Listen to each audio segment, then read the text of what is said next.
Bonjour tout le monde, merci aux courageux d'être restés jusqu'au bout, il est tard. Je vais vendre du rêve. Donc je m'appelle Benjamin Gafsou, je suis anesthésiste libéral, ça fait 10 ans. Avant j'étais ancien chef et j'ai fait pas mal de remplacements.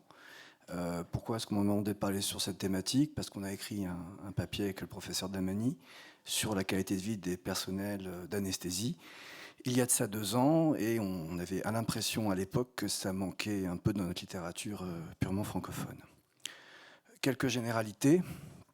Voilà, ça c'est le tripalium. C'était une délicieuseté romaine qui était attribuée aux esclaves qui n'écoutaient pas. Et on les clouait ainsi. Et on attendait que soit ils reprennent du poil de la bête, soit ils trépassent. C'est ça qui a donné le travail. Donc travailler, c'est torturer. Ça a été repris pendant l'Inquisition, c'était moins fun, mais c'était vrai. Pourquoi on travaille? Ça c'est la grande question du siècle. Bourdieu au XXe siècle disait que ça répondait à un capital social, culturel, symbolique. En fait, tout problème en relation avec le travail peut impacter l'épanouissement, l'estime de soi et l'identité sociale de l'individu. Donc le travail, ça ne rend pas obligatoirement libre, mais en tout cas, ça nous positionne tous dans ce que l'on est par rapport à nous-mêmes et aux autres. L'évolution du rapport au travail, ce petit diagramme le montre, on a bien changé. Je ne vais pas m'adresser à ceux qui sont nés dans les années 40, mais entre le baby-boomers qui pensaient qu'il fallait respecter les hiérarchies à fond et que le job était à vie, la génération X dont je fais partie, où il y avait certes un respect de la hiérarchie, on considérait qu'on pouvait juste être fidèle à l'entreprise, la génération Y où travail rime avec plaisir, et on commence à voir l'intérêt de la qualité de vie, et génération Z, celle des internes, où la génération est connectée, le bien-être au travail dépasse tout. On se rend bien compte en fait que l'importance apportée au travail a évolué, que les concepts de travail sont de plus en plus mis en concurrence avec d'autres concepts tels que la famille, les loisirs, les amis. Donc je travaille, mais aussi je vis, et je vis dans mon environnement. Qualité de vie au travail, c'est un concept qui est finalement pas très vieux. C'est les conditions dans lesquelles les salariés exercent leur travail, leur capacité à s'exprimer, à agir sur le contenu de celui-ci, qui détermine la perception de la qualité de vie au travail qui en résulte. Donc vous voyez que c'est un concept qui est quand même très, très multifactoriel, où il n'y a pas juste que le travail en tant que tel, juste la chose pour laquelle on a été formé, mais il y a les relations sociales avec notre environnement et la possibilité de s'accomplir pleinement. Alors là, c'est un peu le côté indigeste. Voilà tout ce qu'il faut pour que la qualité de vie au travail soit exceptionnelle. Il faut que les relations au travail avec le climat social soient super bonnes. Ce climat de retraite, c'est un peu difficile. Il faut qu'il y ait un management de folie, participatif, l'engagement. Force est de constater que ce n'est pas toujours très simple. L'égalité professionnelle pour tous. Écoutez, dans notre époque, je n'ai pas l'impression qu'elle existe encore. Le contenu du travail doit être plaisant à tout le monde. La santé au travail, ça c'est un vaste débat. On pourra en discuter longtemps, mais on ne va pas dire qu'on est les champions du monde du suivi médical au travail, et qu'on ait en fait un examen rigoureux des compétences et des parcours professionnels. Là-dessus, vous m'accorderez que l'attribution de certains postes laisse encore à désirer. En fait, on ne travaille pas, encore une fois, juste comme ça. On travaille parce qu'on a besoin à la fois de se satisfaire, d'être motivé, d'avoir des facteurs d'hygiène qui permettent en fait de majorer sa motivation. On a besoin d'avoir des facteurs qui s'entretiennent entre l'automotivation et l'hygiène de vie. Et que si ces facteurs n'existent pas, dans un cas comme dans l'autre, on va se démotiver, on va être malheureux. On va, à ce moment-là, si on a la capacité revendiquée, si on ne l'a pas, on va souffrir. On a aussi la motivation de l'être humain provient de la satisfaction de ses besoins. Je ne vais pas vous faire un schéma, on a tous des besoins, on travaille tous pour des raisons diverses. Et de manière assez prosaïque, depuis que l'homme, pas qu'il est bipède, mais qu'il grimpait dans les arbres, il s'est dit que le travail, quelle que soit la forme qu'il avait, était quand même pour satisfaire un besoin, qu'il soit personnel, le groupe, ou bien un niveau supérieur. Le niveau supérieur ne nous est pas encore donné à tous, mais déjà, pouvoir faire ce qu'on a envie, c'est déjà pas mal. En fait, c'est la pyramide des besoins qui fait bien la distinction entre cette gradation entre les besoins physiologiques, la sécurité, l'amour, l'appartenance et l'auto-actualisation, à savoir la moralité, la créativité, la spontanéité. Je sais que ça fait étrange de dire ça à des anesthésistes parce que la moralité, la créativité, c'est peut-être pas ce qui nous anime tous les jours lorsqu'on endort pour la énième fois l'endoscopie à 19h. Mais bon, il faut quand même y penser de temps en temps. Les enjeux de la qualité de vie au travail, donc, pour résumer, même si c'est des données sociologiques que je vous donnais, c'est un impact sur soi, c'est un impact sur la satisfaction et la motivation professionnelle, sur la vie en général et sur la collectivité. Et s'il n'y a pas tout ça, qu'est-ce qui se passe? Eh bien, il y a des suicides. Alors, je sais, le parallèle est un peu rapide, je l'avoue, hein. Soyons honnêtes, mais force est de constater que notre profession n'est pas très à l'abri de tout ça. Ça, je vous l'ai sorti pas d'un truc d'anesthésiste, mais juste en fait des affaires sur Orange qui ont émaillé l'actualité, ou sur une qualité de vie au travail plus que déplorable, puisque le procès a eu lieu et que des condamnations sont tombées. On a eu des suicides qui au départ ont été très très très difficiles à mettre en évidence en rapport avec la qualité de vie au travail. En fait, avant d'avoir cette qualité de vie au travail, il faut déjà savoir si dans notre environnement, il y a des risques psychosociaux. En fait, on est un peu sur quelque chose entre quel est l'œuf, quelle est la poule. Les risques psychosociaux, c'est ces risques qui vont tous nous toucher parce qu'on est dans des structures qui sont des entreprises où on a affaire à des transformations organisationnelles. Je ne vais pas vous faire un schéma, vous le savez, vous le vivez, ça change tout le temps. Ça change soit parce qu'il faut produire plus, soit parce qu'on est obligé d'obéir à une évolution technique. Tout ceci, ce sont des risques pour la santé mentale, physique, sociale, qui sont engendrés par les conditions d'emploi. Donc ça entraîne quoi? Des troubles physiques. Qui n'a pas une migraine, des lombalgies, lorsque le travail se fait un peu sentir, ou ce qu'on a l'impression d'avoir une certaine forme de pression? Le fameux stress, l'anxiété, le burn-out, l'addiction, le suicide, ou alors de la violence. En fait, ces risques psychosociaux, c'est le deuxième groupe d'affections d'origine professionnelle, c'est le salarié. Je vais vous demander simplement, on verra ça après, mais est-ce que vous en aviez déjà entendu parler dans votre pratique quotidienne d'anesthésiste, de risques psychosociaux tels quels? Sincèrement, quand on regarde la littérature, qu'on s'intéresse à ce que la qualité de vie au travail, c'est pas quelque chose qu'on nous apprend à nous internes, c'est pas quelque chose qu'on nous apprend à nous après chef, et c'est surtout pas quelque chose à qui on apprend à nous en tant que libéral. On nous dit, je travaille, je produis, c'est merveilleux. Tout ce qu'il y a autour, on en parlera plus tard. Quels sont les facteurs de risque? L'intensité et le temps de travail, ça a l'air évident. Les exigences émotionnelles, c'est un peu plus compliqué. C'est la partie plus labile, c'est la partie plus subtile du problème. Le manque d'autonomie, c'est un débat qui est assez important. Est-ce que dans une équipe où il y a un chef qui dit, qui fait, est-ce que l'individu se sent épanoui? C'est un vaste débat. Tout à l'heure, on parlait de travail d'équipe. Jusqu'à quand le travail d'équipe rend la personne heureuse et ne provoque pas de démotivation? La mauvaise qualité des rapports sociaux au travail, elles existent. Elles existent dans les rues de tous les jours, elles existent aussi dans notre bloc. La souffrance éthique, là aussi, on est sur quelque chose de plus subtil, mais elle existe quand même.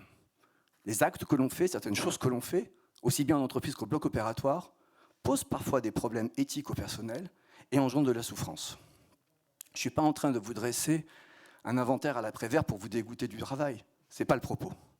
Mais c'est juste pour vous faire toucher du doigt que dans notre pratique quotidienne, la qualité de vie au travail et ce qui va en résulter, ça repose sur des choses auxquelles on ne pense pas tout le temps, ou alors qu'on ne veut pas obligatoirement penser.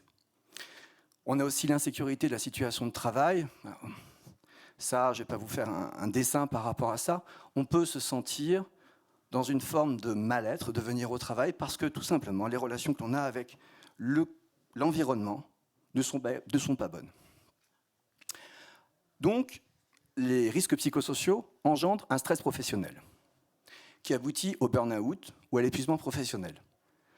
Voilà, ça c'était cette diapo, elle est assez simplexe, elle a été pour résumer ce que je viens de vous dire sur tout ce qui provoque le stress. L'organisation, la tâche, la relation de travail, l'environnement socio-économique ou alors l'environnement de travail physique et technique.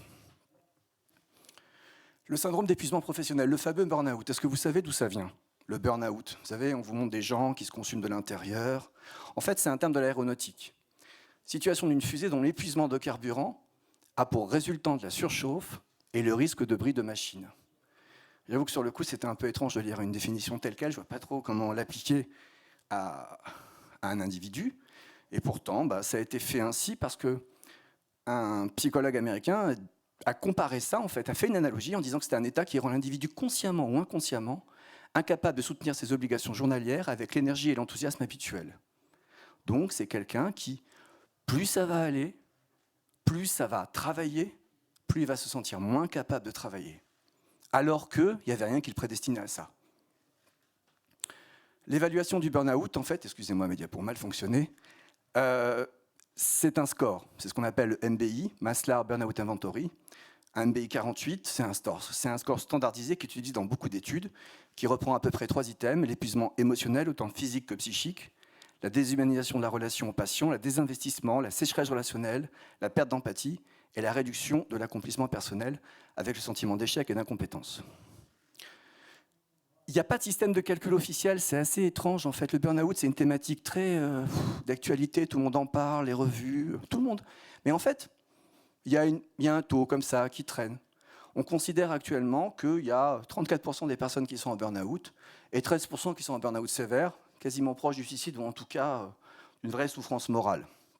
Ce qui correspond à peu près à 2 500 000 salariés. 3 fois plus avant le Covid que maintenant. Et c'est vrai que ça interroge, c'est étonnant, on parle tous de quelque chose qu'on ne mesure pas. Pourquoi ? Je pense qu'on n'a pas envie de le mesurer. Parce que si on le mesurait, on serait un peu embêté pour savoir quoi faire derrière. Et puis, le burn-out, c'est super marrant, c'est pas une maladie professionnelle. C'est un peu le truc honteux, quoi. On n'est pas bien, on se sent pas bien, on n'arrive pas à avancer. Mais bon, voilà, c'est tout, on l'a juste constaté. Si un jour vous allez voir votre médecin du travail, je vous engage à le faire en disant « je suis en burn-out », il va vous dire « ouais ». Ok, et alors, il se passe quoi derrière ? C'est pas une maladie professionnelle. Vous ne pourrez pas être reconnu pour votre burn-out. C'est un peu affligeant. Et c'est très étonnant. Donc voilà, c'est pas une maladie professionnelle. Dans le secteur des soins, on a longtemps vécu sur l'idée de l'hôpital idéal. Je ne vais pas vous faire le schéma de ce qu'on a tout le temps sur le meilleur hôpital, le meilleur expert, on est tous meilleurs, c'est exceptionnel, et on s'aime tous, et ça se passe super bien. Regardez cette image, elle fait rêver. Bof, c'est l'hôpital idéal, c'est pas la réalité. L'hôpital idéal, c'est quoi ? C'est un hôpital où la pression serait moins forte, les échanges de collègues seraient fantastiques, l'environnement serait ergonomique, et les rapports humains seraient bienveillants au bloc, en réanimation. Et donc ça aboutirait à qualité technique, sécurité des actes, épanouissement personnel et professionnel. Ça, c'est ce qu'on rêve tous. La réalité, c'est un peu différent. Ça commence jeune, dès l'internat. Alors, je suis allé dans des publications un peu anciennes où il y avait une prévalence plus élevée en médecine qu'en population générale de dépression, de syndrome d'épuisement professionnel, d'idées suicidaires. La prévalence des syndromes dépressifs était en augmentation, 0,5% par an entre 1974 et 2015. Et puis, sur 43 pays, dans une méta-analyse en 2016, on était à quasiment 27%. Et c'est des chiffres, je ne sais pas vous, mais quand moi je les prends, je les lis, c'est des méta-analyses, ça vaut ce que ça vaut, ça a le don quand même un peu d'étonner. Les conséquences, en plus, c'est très marrant parce que ça persiste tout le long de la carrière et ça provoque des erreurs médicales en augmentation. Et bon, on se posera après la question derrière de ce que ça provoque. Donc ça persiste sur le long terme puisque la prévalence du burn-out est plus élevée par rapport à la population générale, le taux de suicide est plus élevé, et puis on est capable de déterminer des périodes à risque, comme l'internat, comme le clinica, parce qu'il y a un manque de supervision, d'inexpérience et d'isolement professionnel. Donc vous voyez que la qualité de vie au travail, là, elle est altérée, on a des chiffres, et en plus, on a des marqueurs qui nous disent à quel moment ça peut être plus important. Il ne faudrait pas ne pas penser au monde aussi de la santé, qui est un monde qui est très difficile. C'est un monde en changement. Avant le Covid, il y a 2 marqueurs qui stressaient tout le monde, la T2A et l'accréditation. La T2A, je ne vous fais pas le schéma, c'est produire plus, gagner plus. Alors pour les hôpitaux publics, c'est fantastique. Pour le privé, c'est un peu différent.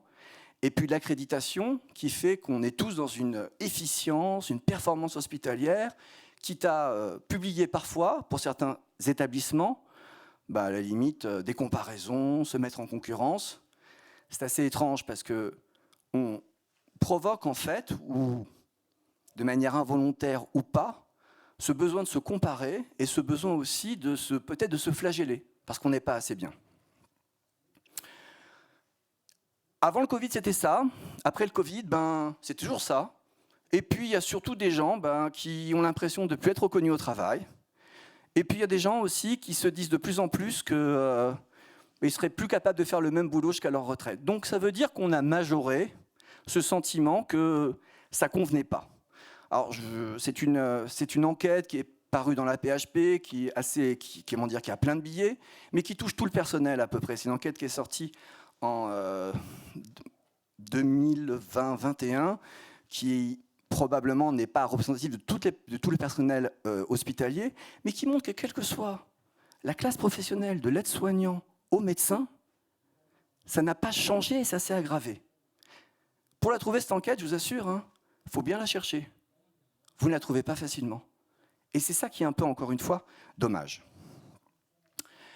Les personnels d'anesthésie-réanimation, qui sont-ils? Les médecins anesthésistes, j'ai pas oublié les IAD. Ils ont beaucoup de points communs, même s'il y a une petite guéguerre. Ils ont une grande expertise, ils ont un haut niveau de responsabilité, ils ont des compétences très spécifiques en matière de savoir, de savoir-faire et de savoir-être. Relation avec le patient, hiérarchie et travail d'équipe. C'est un peu des Shivas. Ils interagissent avec plein de choses. Ils interagissent avec des hautes responsabilités, avec de la polyvalence. On parlait tout à l'heure de gens qui étaient consciencieux. On parlait tout à l'heure aussi de la crainte de l'erreur, de la relation au patient. Ce sont des Shivas, ce sont sincèrement des robots SEB. Ils interagissent avec une foultitude de choses tous les jours. Le problème, c'est que ces gens-là, ce sont des travailleurs en souffrance. Je vous avais montré tout à l'heure avec ces études qui étaient faites sur des internes.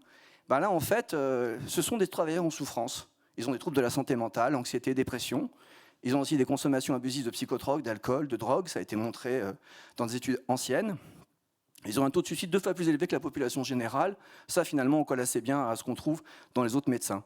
Donc, d'un point de vue de la personnalité, là-dessus, en tout cas, on se ressemble un peu tous. La médecine est un facteur de risque lorsque ça ne se passe pas bien de burn-out. Pourquoi le vase déborde? Parce qu'on est exposé au stress. Le risque médico-légal existe, mais ce n'est pas ça le problème essentiel. On y pense tous les jours, on vit avec, et de plus en plus on est formé pour ça. Mais c'est surtout parce que l'individu a l'impression d'avoir une faible influence sur son environnement de travail. Il y a une faiblesse du travail en équipe, il y a des mauvaises relations interpersonnelles, et puis ce qu'on ne voulait pas, ce qu'on omettait volontairement en disant que la porte du bloc était une porte étanche, il y a des conflits privés, il y a des conflits entre la vie privée et la vie professionnelle. Ça, c'est difficilement quantifiable, je vous l'avoue, notamment dans les études, mais ça revient lorsqu'on interroge les gens. Hop. Voilà. Et ça, cette exposition répétitive au stress entraîne le burn-out. L'état des lieux, alors, en 2011, on a interrogé 25 000 médecins aux États-Unis.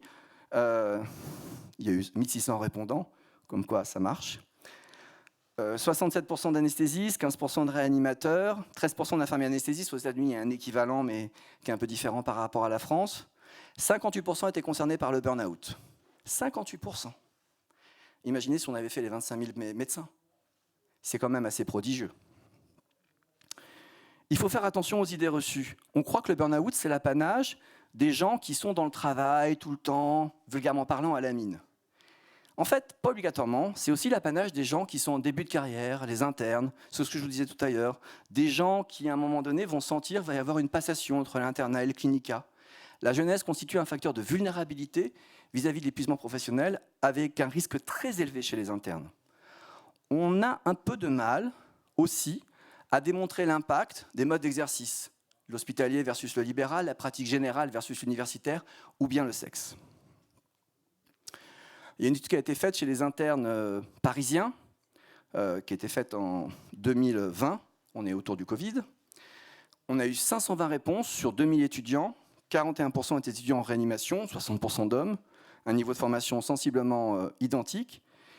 Ce qui était intéressant, c'est qu'avant même qu'on pose la question sur l'état de stress, on se rendait compte que les gens travaillaient beaucoup. 78% travaillent plus de 48 heures par semaine, 40% plus de 60 heures, 45% ont plus de 4 gardes par mois. Vous me direz un tout à chacun, c'est ce qu'on a, nous, classiquement, c'est comme ça qu'on a été élevés. Puis bon, on n'en est pas mort. Eh bien, apparemment, c'est pas si simple. On n'en est pas mort, nous, mais je ne sais pas ce qu'on en est devenu. Par contre, quand on regarde maintenant ce qui se passe avec les internes, eux, ils en sont en burn-out. Et le volume d'heures travaillées au-delà des 50 heures hebdomadaires était considéré comme un facteur indépendant à la souffrance psychique.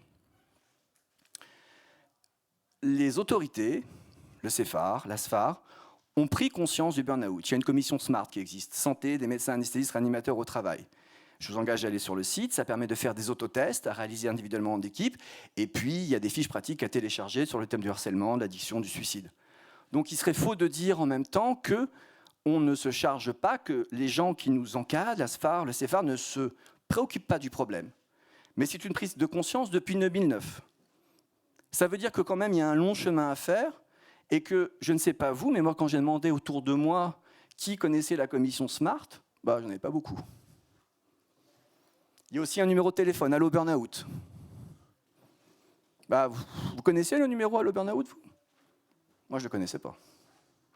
Il y a Allo ALR, je connais bien, mais Allo Burnout, je ne connais pas. On s'est intéressé aussi aux IAD. Alors, c'est un mémoire, ça vaut ce que ça vaut. 23 questions, on a envoyé ça à tous les IAD, à toutes les écoles d'IAD en France. En fait, c'est essentiellement les gens de Rouen qui ont répondu. En fait, ce qui était le plus important, c'était que quand on regardait les gens qui voulaient bien répondre, c'était des gens qui travaillaient à l'hôpital et qui étaient plutôt âgés. Donc, ce n'est pas obligatoirement quelque chose de très représentatif. Le résultat, c'est que quand même, chez les IAD, la qualité de vie au travail était altérée chez 30% d'entre eux. Et le profil de ces IAD qui étaient malheureux, c'était plutôt, c'était pas très discriminant puisqu'on ne savait pas si ça changeait grand-chose le lieu d'exercice. Par contre, c'était les IAD âgés qui étaient mécontents. Ça ne correspondait pas à leur attente. Quand on leur demandait pourquoi, bah, c'est l'ambiance au travail, l'amplitude horaire qui revient de manière sempiternelle, l'environnement de travail, la reconnaissance financière et la reconversion professionnelle. Alors, je vous rassure, je n'ai pas trouvé 20 000 études d'IAD là-dessus. Il y en avait une en 2011, je crois, qui disait que les IAD, c'était le métier le plus fantastique de la Terre. Les mecs étaient super heureux, il n'y avait pas de problème. Cette étude-là, c'est un mémoire que je n'ai jamais vu publier. Mais il est intéressant parce que on a l'impression que chez les IAD, on n'en parle pas assez, mais ils nous environnent, ils sont avec nous, et ils ont quand même quelque chose qui est de l'ordre de l'imbibition. Ils ressentent certaines choses comme nous. J'en parle pas comme d'une espèce à part, mais je veux dire par là que dans l'interaction qu'on peut avoir avec eux, on a souvent, avec les échanges un peu quotidiens, cette proximité qui fait qu'eux aussi ressentent une altération de la qualité de vie au travail. Pour eux, ce qui doit changer, c'est l'ambiance au travail, la reconnaissance du travail, l'organisation générale du travail, les horaires de travail. Ça revient. Les médecins anesthésistes, c'est une enquête qui avait été, qu'on a menée avec le professeur Damani en 2021. C'était parti en fait d'un moment de jeu. J'étais praticien attaché à Robert Debré, on papote comme ça. Je le raconte, j'étais pas mal de fois remplaçant, une sorte de mercenaire. Et puis, dans mon expérience professionnelle, j'ai connu des anesthésistes qui soit ont fait des burn-out, soit des cas de suicide. Et on parle comme ça, il me dit, faudrait peut-être mener une étude comme ça sur la qualité de vie au travail des anesthésistes. Et donc, on a essayé de faire ça. Alors, l'ASFAR a un peu communiqué, la CEPHAR a un peu communiqué, et puis il y a eu quand même beaucoup de communication de notre part à moi et à lui, sur un mode réseaux sociaux, LinkedIn, Facebook. C'était assez marrant de voir que les gens étaient intéressés, mais qu'ils étaient frileux. Les résultats, 1922 réponses, 19%, on est à peu près sensiblement dans ce qu'on a retrouvé dans l'étude américaine. Il y a 20%, 10% des gens qui se sentent intéressés. La qualité de vie au travail est corrélée à quoi? Au revenu familial et non le revenu personnel, à la stabilité de l'emploi, aux facteurs organisationnels et managériaux, et à la qualité des relations humaines et la participation aux activités d'équipe. Ici, on n'a pas le temps d'heure travaillée. Quelles sont les perspectives qu'on a envisagées au terme de cette étude? C'est qu'on a quand même l'impression, quand on interroge les gens, qu'il faut que les managers, les gens qui nous encadrent, et je parle du monde public, parce que dans le monde privé, chacun fait pour soi, ne sont pas formés. Ce n'est pas une attaque, mais on a quand même l'impression qu'il y a beaucoup de gens qui sont censés prendre en charge des équipes qui ne sont pas formés au management, et qui font ça un peu à l'arrache, soyons honnêtes. Il faut améliorer la communication et promouvoir la communication entre les équipes. La communication entre les équipes, ce n'est pas juste le café croissant du matin. C'est se mettre autour d'une table, j'ai vu ça à Quincy, dans une équipe libérale, où une fois par mois, les mecs se mettent autour d'une table et ils communiquent franchement sur ce qui s'est bien passé, pas bien passé, sur comment il faudra améliorer les choses. C'est un peu, comme dirait Balzac, le gueuloir. Les gens se parlent. Il faut améliorer aussi l'organisation sur le lieu de travail, et particulièrement au bloc opératoire avec une meilleure coordination des équipes et une fluidification du parcours. Ça, je ne vais pas vous faire un schéma, vous le voyez tous les jours, l'organisation, parfois, c'est monstrueusement bordélique. On ne sait pas où on va. Et puis probablement que dans ce burn-out, il faudrait que nos autorités, les autorités de tutelle, les ministres, les directeurs d'hôpitaux, soient aussi, je ne vais pas parler de bienveillants, mais collaborent un peu plus avec les soignants. Arrête de nous dire juste que si ça nous arrive, c'est que ça nous arrive. Peut-être que juste ne pas avoir des déclarations assez paternalistes sur ce qu'est le travail, ce que c'est la difficulté du travail, et peut-être nous connaître un peu mieux et voir tout ça, et voir les plaintes et doléances qui remontent chaque année et qui ont été massives avec le Covid, peut-être qu'elles se fassent un peu plus jour. Et enfin, c'est un peu comme dans toutes les grandes équipes, il faut que tout le monde participe au projet de service. Ça, c'est la partie la plus difficile en ces temps individualistes, parce que on a l'impression que même si on veut participer à tout, beaucoup de gens sont rétifs. Donc il y a un travail à faire là-dessus. Ça, c'était une des propositions de M. Damani dans un papier suite à cet article. Je finirai en disant que le plaisir dans le métier, mais la perfection dans le travail, c'est pas moi qui le dis, c'est Aristote. C'est un petit bout de temps, mais c'est assez vrai. Il faut avoir du plaisir dans ce qu'on fait. Et avoir du plaisir dans ce qu'on fait, c'est avoir du plaisir à être en communauté, du plaisir à travailler ensemble, du plaisir à être respecté et écouté. Et probablement comme ça, on s'améliore encore plus, parce qu'au bout du bout, il y a nous, il y a notre famille, puis il y a le patient. Merci.